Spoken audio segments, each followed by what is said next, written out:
आज तक आपके साथ मैं हूं सईद अंसारी।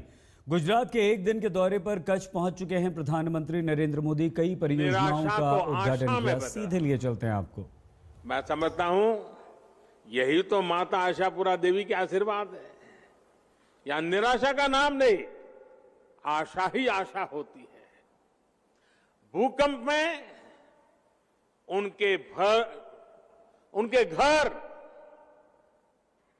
भूकंप ने भले उनके घर गिरा दिए थे, लेकिन इतना बड़ा भूकंप भी कच्छ के लोगों के मनोबल को नहीं गिरा पाया था। कच्छ के मेरे भाई बहन फिर खड़े हुए और आज देखिए इस क्षेत्र को उन्होंने कहां से कहां पहुंचा दिया है। साथियों, आज कच्छ की पहचान बदल गई है। आज कच्छ की शान और तेजी से बढ़ रही है। आज कच्छ देश के तेजी से विकसित होते क्षेत्रों में से एक अहम क्षेत्र बन गया है। यहां की कनेक्टिविटी दिनों दिन बेहतर हो रही है। इस सीमावर्ती इलाके में लगातार पलायन, और पहले तो जनसंख्या का हिसाब देख लीजिए, माइनस ग्रोथ होता था। और जगह पे जनसंख्या बढ़ती थी, यहां कम होती थी क्योंकि लोग चले जाते थे। और ज्यादातर सीमावर्ती इलाके से लोग पलायन कर जाते थे और उसके कारण सुरक्षा के लिए भी मुश्किल पैदा होना बहुत स्वाभाविक था। अब जब पलायन रुका है तो जो गांव कभी खाली हो रहे थे उनमें रहने के लिए लोग वापिस आते जा रहे हैं। इसका बहुत बड़ा प्रभाव, सकारात्मक प्रभाव राष्ट्रीय सुरक्षा पर भी पड़ा है। साथियों, जो कच्छ कभी वीरान रहता था, वही कच्छ देश और दुनिया के पर्यटकों का प्रमुख केंद्र बन रहा है। कोरोना ने जरूर मुश्किलें खड़ी की हैं, लेकिन कच्छ का सफेद रण, कच्छ का रणोत्सव पूरी दुनिया को आकर्षित करता है। एवरेज औसतन 4 से 5 लाख टूरिस्ट रणोत्सव के दौरान यहां आते हैं। सफेद रेगिस्तान और नीले आसमान का आनंद उठाते हैं। इस तरह के बड़े पैमाने पर सांस्कृतिक कार्यक्रम, कच्छ के स्थानीय सामानों की इतनी बड़े पैमाने पर बिक्री, यहां पारंपरिक खान पान की लोकप्रियता एक जमाने में कोई सोच भी नहीं सकता था। आज मुझे कई मेरे पुराने जान पहचान वालों से गप्पे गोष्ठी करने का मौका मिल गया। तो ऐसे ही मुझे बता रहे थे, बोले अब तो हमारे बच्चे अंग्रेजी बोलना सीखे। मैंने कहा कैसे? बोले अब तो हम होम स्टे करते हैं। हमने घरों की रचना की है तो होम स्टे के लिए लोग रहते हैं, तो हमारे बच्चे भी बोलते बोलते बहुत कुछ सीख गए हैं। कच्छ ने पूरे देश को दिखाया है कि अपने संसाधनों पर, अपने सामर्थ्य पर भरोसा करते हुए किस तरह आत्मनिर्भरता की तरफ बढ़ा जा सकता है। मैं दुनिया के डेवलपमेंट एक्सपर्ट्स, यूनिवर्सिटीज, रिसर्चर्स, इससे जुड़े लोगों से कहूंगा कि भूकंप के बाद जिस तरह कच्छ का चौतरफ विकास हुआ है, मुझे लगता है कि केस स्टडी है, उसकी स्टडी की जानी चाहिए, रिसर्च करना चाहिए। और ये किस प्रकार से मॉडल काम कर रहा है। इतने बड़े भयंकर भूकंप हादसे के 2 दशक के अंदर अंदर इतना बड़ा सर्वांगीण विकास हर क्षेत्र में, और वो भी जहां ज्यादातर भूमि सिर्फ रेगिस्तान है, ये अध्ययन का विषय है। साथियों, मैं हमेशा मानता हूं कि ईश्वर ने मुझ पर कई कृपा रही है और ईश्वर की कृपा का ही कारण होगा शायद कि मुझे भी उस भूकंप के समय विशेष रूप से कच्छ के लोगों की सेवा करने का ईश्वर ने अवसर दिया। इसे संयोग ही कहेंगे कि भूकंप के अगले साल बाद जब राज्य में चुनाव हुए तो जिस दिन नतीजे आए वो तारीख भी 15 दिसंबर थी और आज 15 दिसंबर है। कोई कल्पना नहीं कर सकता था कि इतने बड़े भूकंप के बाद यहां पर हमारी पार्टी को लोग आशीर्वाद देंगे। बड़ी नकारात्मक चर्चा चल रही थी, लेकिन उस चुनाव में जब 15 दिसंबर को रिजल्ट आया तो देखा कच्छ ने जो प्यार बरसाया, जो आशीर्वाद दिए, वो आज भी उसी परंपरा चल रही है। आज भी देखिए आपके आशीर्वाद। वैसे साथियों, आज 15 दिसंबर की तारीख के साथ एक और संयोग जुड़ा हुआ है। शायद कई लोगों के लिए ये जानकारी सुखद आश्चर्य होगा। देखिए, हमारे पूर्वज भी कितनी लंबी सोच रखते थे, कितने दूर का सोचते थे।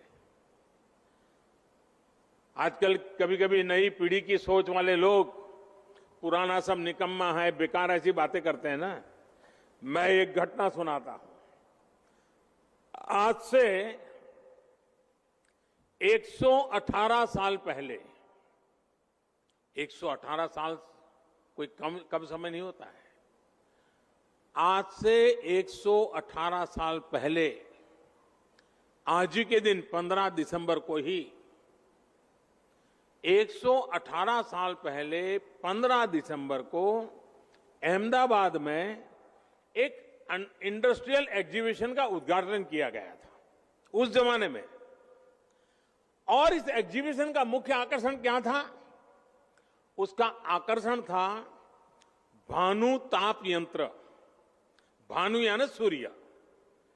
यानी 118 साल पहले यहां के हमारे एंटरप्रेन्योर्स की सोच देखिए।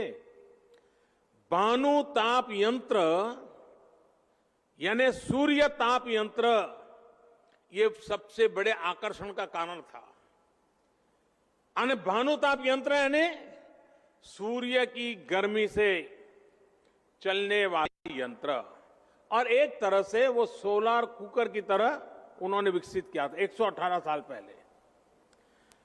आज 118 साल बाद, आज 15 दिसंबर को ही सूरज की गर्मी से चलने वाले इतने बड़े रिन्यूएबल एनर्जी पार्क का उद्घाटन किया गया है। इस पार्क में सोलर के साथ साथ पवन ऊर्जा दोनों से करीब 30,000 मेगावाट बिजली पैदा करने की क्षमता होगी। इस रिन्यूएबल एनर्जी पार्क में करीब करीब 1.5 लाख करोड़ रुपए का निवेश होगा। सोचिए, रेगिस्तान की कितनी बड़ी भूमि का सदुपयोग होगा। सीमा के साथ पवन चक्कियां लगने से सीमा सुरक्षित भी और अधिक बेहतर होगी। आम लोगों का बिजली का बिल कम करने के लिए जिस लक्ष्य को लेकर के देश चल रहा है, उसे भी मदद मिलेगी। इस प्रोजेक्ट से किसानों और उद्योगों दोनों को बहुत बड़ा लाभ होगा। और सबसे बड़ी बात, इससे प्रदूषण कम होगा, हमारे पर्यावरण को भी लाभ होगा।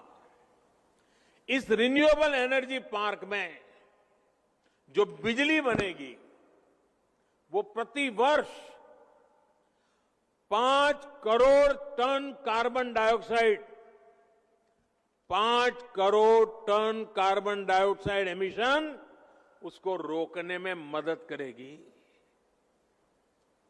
और ये जो काम होने वाला है, अगर उसको पर्यावरण के हिसाब से देखना है तो ये काम करीब करीब 9 करोड़ पेड़ लगाने के बराबर होगा। 9 करोड़ पेड़। ये एनर्जी पार्क भारत में per capita carbon dioxide emission को भी कम करने में बहुत बड़ा योगदान देगा। इससे करीब 1 लाख लोगों को रोजगार के नए अवसर भी उपलब्ध होंगे। इसका बहुत बड़ा लाभ कच्छ के मेरे युवाओं को होगा। साथियों, एक समय था जब गुजरात के लोगों की मांग होती थी कि कम से कम रात में खाना खाते समय तो कुछ देर बिजली मिल जाए, यही मांग होती थी। जब मैं नया नया मुख्यमंत्री बना था, जहां भी जाता था लोग यही मांग करते थे।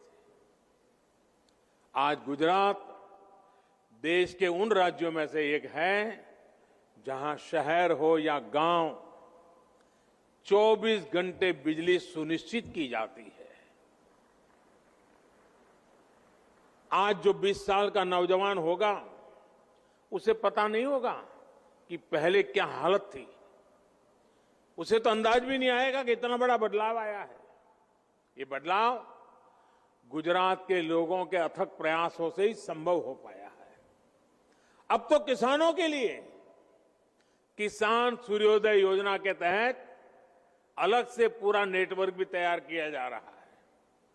किसानों को रात में सिंचाई की मजबूरी ना हो, इसके लिए विशेष लाइनें बिछाई जा रही हैं। भाइयों और बहनों, गुजरात देश का पहला राज्य है जिसने सौर ऊर्जा को ध्यान में रखते हुए नीतियां बनाई, निर्णय लिए। हमने नहरों तक पर सोलर पैनल लगा दिए और जिसकी चर्चा विदेशों तक में हुई। मुझे याद है जब गुजरात ने सोलर पावर को बढ़ावा देना शुरू किया तो ये भी बात आई थी कि इतनी महंगी बिजली का क्या करेंगे, क्योंकि जब गुजरात ने इतना बड़ा कदम उठाया था तब सोलर पावर, उससे जो बिजली थी वो 16-17 रुपये प्रति यूनिट बिजली मिलने की बात थी। 1 यूनिट 16-17। लेकिन भविष्य की संभावनाओं को देखते हुए गुजरात ने इस पर काम जारी रखा। आज वही बिजली गुजरात ही नहीं, पूरे देश में 2 रुपये 3 रुपये प्रति यूनिट बिक रही है। गुजरात ने तब जो काम किया था उसके तब के अनुभव आज देश को दिशा दिखा रहे हैं। आज भारत रिन्यूएबल एनर्जी के उत्पादन के मामले में दुनिया की चौथी बड़ी ताकत है। दुनिया की। हर हिंदुस्तानी को गर्व होगा दोस्तों। बीते 6 साल में हमारी सौर ऊर्जा, उसकी हमारी क्षमता 16 गुना बढ़ गई है। हाल में एक क्लीन एनर्जी इन्वेस्टमेंट रैंकिंग आई है। इस क्लीन इन्वेस्टमेंट एनर्जी रैंकिंग जो है 104 देशों का मूल्यांकन हुआ और नतीजा ये निकला है कि दुनिया के 104 देशों में पहले 3 में भारत ने अपनी जगह बना ली है। क्लाइमेट चेंज के खिलाफ लड़ाई में अब भारत पूरी दुनिया को दिशा दिखा रहा है, नेतृत्व कर रहा है। साथियों, 21वीं सदी के भारत के लिए जिस तरह एनर्जी सिक्योरिटी जरूरी है, उसी तरह वाटर सिक्योरिटी भी महत्वपूर्ण है। और मेरा शुरू से कमिटमेंट रहा है कि पानी की कमी की वजह से न लोगों का विकास रुकना चाहिए और न ही किसी क्षेत्र का विकास रुकना चाहिए। पानी को लेकर भी गुजरात ने जो काम किया है वो आज देश के लिए दिशा दर्शक बना है। एक समय था जब कच्छ में मां नर्मदा का पानी पहुंचाने की बात की जाती थी तो कुछ लोग मजाक उड़ाते थे। वो यही कहते थे तो राजनीतिक बातें हैं, होने वाला कुछ नहीं है। कभी कभी लोग कहते थे 600-700 किलोमीटर दूर मां नर्मदा, वहां से पानी यहां कैसे पहुंच सकता है? ये कभी भी नहीं होगा। आज कच्छ में नर्मदा का पानी भी पहुंच रहा है और मां नर्मदा का आशीर्वाद भी मिल रहा है। कच्छ का किसान हो या सरहद पर खड़ा जवान,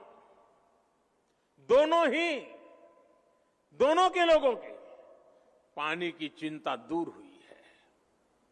यहां के लोगों की विशेष प्रशंसा करूंगा जिन्होंने जल संरक्षण को एक जन आंदोलन में बदल दिया। गांव गांव में लोग आगे आए, पानी समितियां बनी, महिलाओं ने भी मोर्चा संभाला, चेक डैम्स बनाए, पानी की टंकियां बनाई, नहरें बनाने में मदद की। मैं वो दिन कभी भूल नहीं सकता जब नर्मदा का पानी यहां पहुंचा था। वो दिन मुझे बराबर याद था। जिस दिन मां नर्मदा का पानी पहुंचा, शायद दुनिया में कहीं पर भी कच्छी होगा, दुनिया में कच्छ के दूर सुदूर रहने वाला कोई कच्छी होगा। जब नर्मदा मां यहां कच्छ की धरती पर पहुंची थी, हर किसी की आंख में हर्ष के आंसू बह रहे थे। वो दृश्य मैंने देखा था।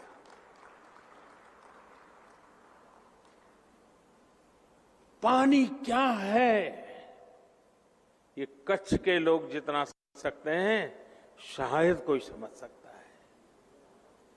गुजरात में पानी के लिए जो विशेष ग्रिड बनाए गए, नहरों का जाल बिछाया गया, उसका लाभ अब करोड़ों लोगों को हो रहा है। यहां के लोगों के प्रयास राष्ट्रीय स्तर पर जल जीवन मिशन का भी आधार बने हैं। देश में हर घर में पाइप से पानी पहुंचाने का अभियान तेज गति से चल रहा है। सिर्फ 1.25 साल के भीतर इस अभियान के तहत करीब 3 करोड़ घरों तक पानी का पाइप पहुंचाया गया है।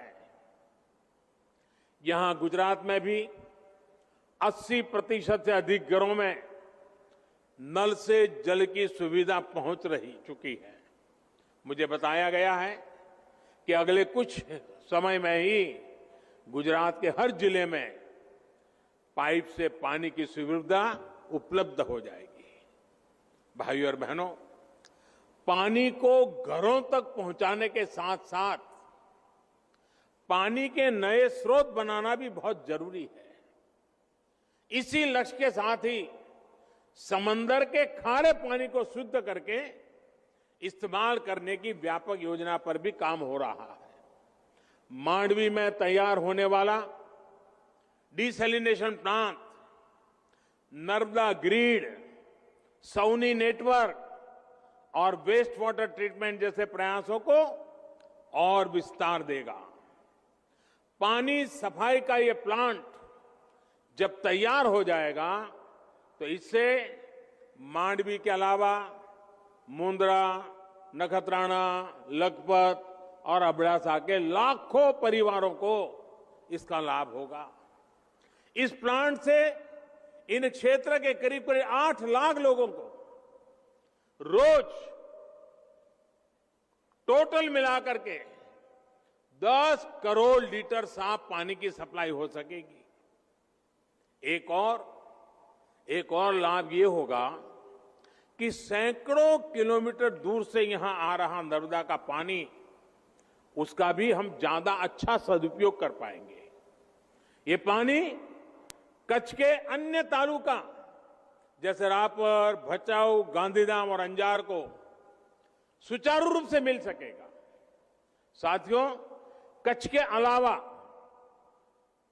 दहेज, द्वारिका, घोघा, भावनगर, गिर सोमनाथ, वहां पर भी ऐसे प्रोजेक्ट आने वाले में शुरू होने जा रहे हैं। मुझे विश्वास है कि समंदर किनारे बसे दूसरे राज्यों को भी मांडवी का ये प्लांट नई प्रेरणा देगा, उन्हें प्रोत्साहित करेगा। भाइयों और बहनों, समय और जरूरत के साथ बदलाव करना, यही कच्छ की, गुजरात की ताकत है। आज गुजरात के किसान, यहां के पशुपालक, यहां के हमारे मछुआरे साथी पहले से कहीं बेहतर स्थिति में है। इसका एक कारण यह भी है कि यहां खेती की परंपरा को आधुनिकता से जोड़ा गया, फसलों की विविधता पर फोकस किया गया। कच्छ सहित गुजरात में किसान ज्यादा डिमांड और ज्यादा कीमत वाली फसलें उसकी तरफ मुड़ गए और आज उसमें आगे बढ़ रहे हैं। अब यही हमारे कच्छ में से देखिए, यहां के खेत उत्पादन विदेशों में एक्सपोर्ट हो, क्या किसी ने कभी सोचा था? आज हो रहे हैं। यहां खजूर, यहां कमलम, ड्रैगन फ्रूट, उस उत्पादों की खेती ज्यादा होने लगी है। सिर्फ 1.5 दशक में गुजरात में कृषि उत्पादन में 1.5 गुना से ज्यादा बढ़ोतरी दर्ज की गई है।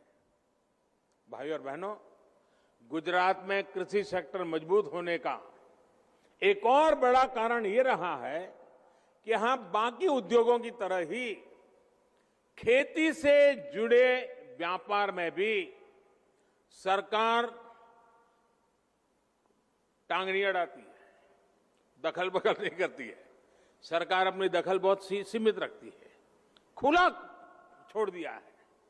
आज हम देखते हैं कि डेयरी और फिशरीज, इससे जुड़े 2 सेक्टर ऐसे हैं जो देश में सबसे तेजी से विकास हो रहा है। बहुत कम लोगों ने इसका स्टडी किया है, बहुत कम लोग इसको लिखते हैं। गुजरात में भी दूध आधारित उद्योगों का व्यापक प्रसार इसलिए हुआ क्योंकि इसमें सरकार की तरफ से पाबंदियां कम से कम रही। सरकार जरूरी सहूलियत देती है, बाकी का काम या तो कोऑपरेटिव सेक्टर वाले करते हैं या तो हमारे किसान भाई बहन करते हैं। अब आज अंजार की सरहद डेयरी भी इसका एक उत्तम उदाहरण है। मुझे याद है जब मैं कच्छ में डेयरी होनी चाहिए इस बात को लेकर के शुरू में बात करता था, तो जिससे मिलूं सब निराशा की बात करते, सब कहते थे साहब क्या अब यहाँ क्या, ठीक है थोड़ा बहुत हम इधर उधर कर देते हैं। मैंने कहा भाई छोटे से भी शुरू करना है, देखते हैं क्या होता है। वो छोटा सा काम आज कहां पहुंच गया है देखिए। इस डेयरी ने कच्छ के पशुपालकों का जीवन बदलने में बड़ी भूमिका निभाई है। कुछ साल पहले तक कच्छ से, और वो भी बहुत कम मात्रा में, दूध को प्रोसेसिंग के लिए गांधीनगर की डेयरी में लाया जाता था, लेकिन अब वही प्रोसेसिंग अंजार के डेयरी प्लांट में हो रही है। इससे हर दिन ट्रांसपोर्टेशन में ही किसानों के लाखों रुपए बच रहे हैं। अब सरहद डेयरी के ऑटोमेटिक प्लांट की क्षमता और बढ़ने जा रही है।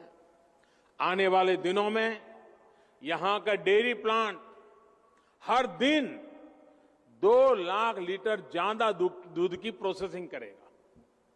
इसका आसपास के जिलों के पशुपालकों को बहुत लाभ होगा। यही नहीं, नए प्लांट में दही, बटर मिल्क, लस्सी, मक्खन, खोआ जैसे अनेक मिल्क प्रोडक्ट्स में वैल्यू एडिशन भी संभव हो पाएगा। साथियों, डेयरी सेक्टर में जिन पशुपालकों को लाभ हो रहा है उसमें से ज्यादातर छोटे किसान ही है। किसी के पास 3 पशु हैं, 4 पशु हैं, किसी के पास 5, किसी के पास 7 और ऐसा करीब करीब पूरे देश में ही है। यहां कच्छ की बन्नी भैंस, ये हमारी बन्नी भैंस तो दुनिया में अपना नाम कमा रही है।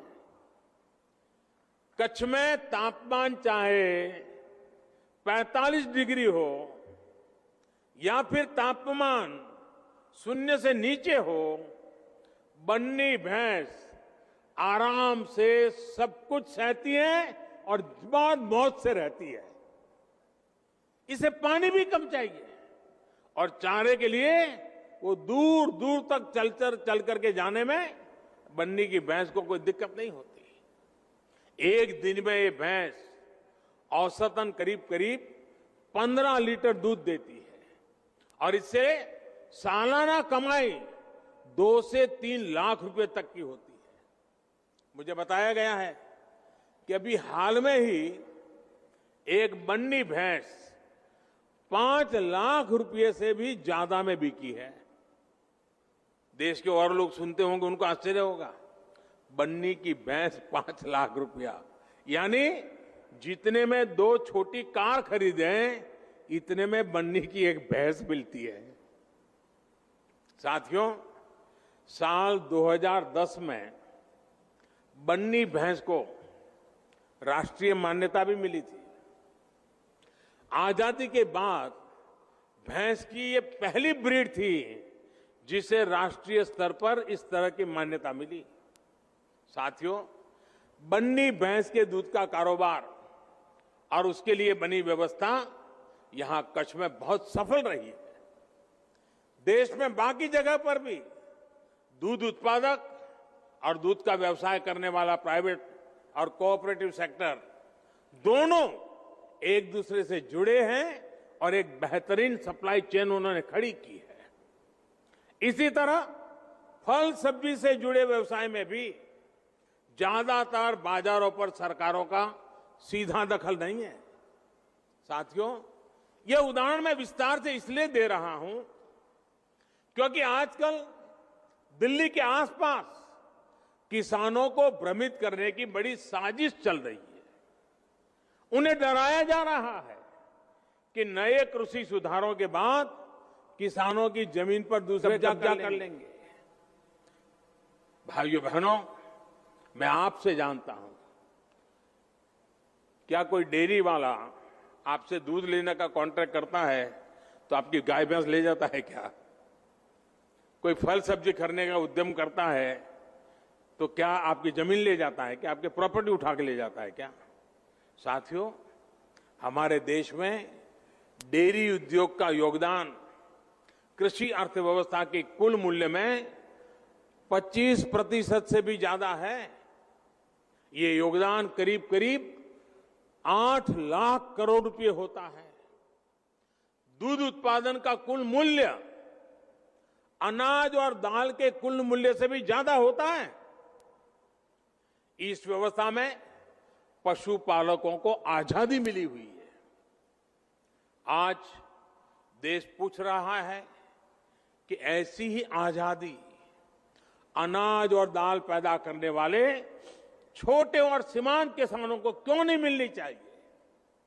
साथियों, हाल में हुए कृषि सुधारों की मांग बरसों से की जा रही थी। अनेक किसान संगठन भी पहले ही मांग करते थे कि अनाज को कहीं पर भी बेचने का विकल्प दिया जाए।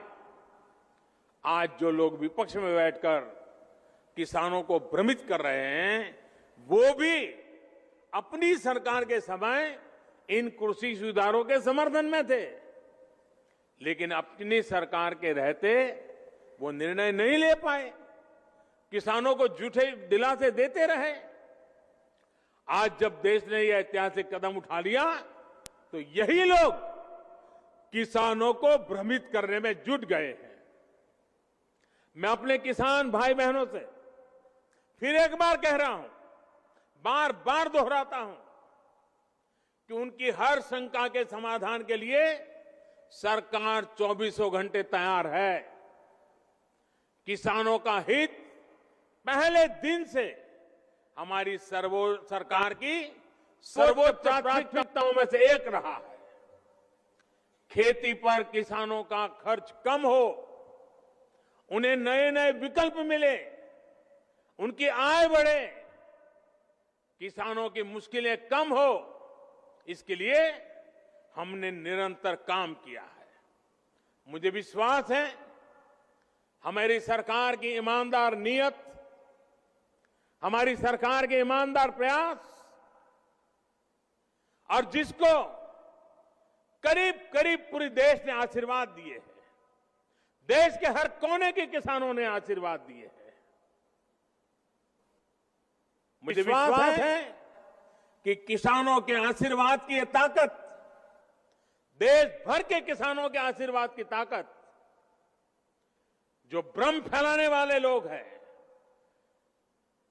जो राजनीति करने पर तुले हुए लोग हैं, जो किसानों के कंधे पर बंदूकें फोड़ रहे हैं,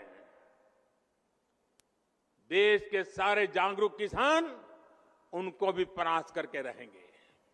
भाइयों बहनों, इसी के साथ मैं फिर एक बार कच्छ को अनेक अनेक बधाई देता हूं। अभी कुछ देर में जब मैं यहां आया हूं तो रणोत्सव के प्रति मेरा आकर्षण तो रहता ही है। कच्छ की विरासत, यहां की संस्कृति को नमन कर रहे एक और कार्यक्रम रणोत्सव का भी हिस्सा लूंगा। फिर से एक बार थोड़ा उस पल को जीने का प्रयास करूंगा। कच्छ के विश्व प्रसिद्ध व्हाइट डेजर की यादें भी अपने साथ फिर एक बार आज दिल्ली ले चला जाऊंगा। कच्छ विकास की नई ऊंचाइयां छूता रहे, मेरी हमेशा यही कामना रहेगी। मैं फिर एक बार आप सबको बहुत बहुत बधाई देता हूं, बहुत बहुत शुभकामनाएं देता हूं। बहुत बहुत आभार। बहुत बहुत बहुत धन्यवाद।